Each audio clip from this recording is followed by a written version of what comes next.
Presidenti i Konferencës i Peshqvinore të Shqipërisë, Gjergj Meta, ka reaguar mbi zhvillimet e fundit ndërkombëtare, duke përsëritur thirrjen e Kishës Katolike për paqe dhe ndalimin e konflikteve të armatosura. Në një deklaratë publike, ai theksoi se mesazhi i Papës, Papa Leoni XIV, është një vimësi të qartë me mësimet e paraardhësve të tij, si Papa Gjon Pali i 23, si Papa Pali i 6, Papa Gjon Pali i 2, Papa Benedikti i 16 dhe Papa Francesku, të cilët kanë mbrojtur vazhdimisht paqen dhe dialogun mes popujve.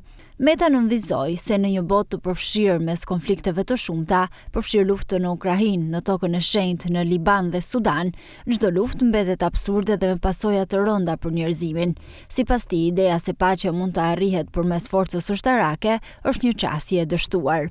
Parimi, si vim pacum para bellum, ka treguar kufijtë e tij historik. Përkundrazi është e nevojshme të përqafojmë një logjik të re, si vim pacum para pacum, që nënkupton ndërtimin e paqes nëpërmjet mjeteve paqësore, theksoi ai. Duke u referuar mesazhit të Papës në fillim të pontifikatit të tij, Meta veçoi konceptin e një paqe të qarmatosur dhe qarmatosjes, si një alternativë ndaj kulturës së armatimit dhe përshkallëzimit të konflikteve.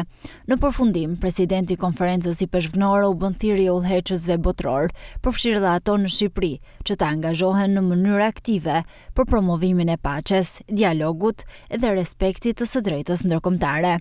Sipas tij, me luftë humbasim të gjithë, ndërsa me paqe fitojmë të gjithë.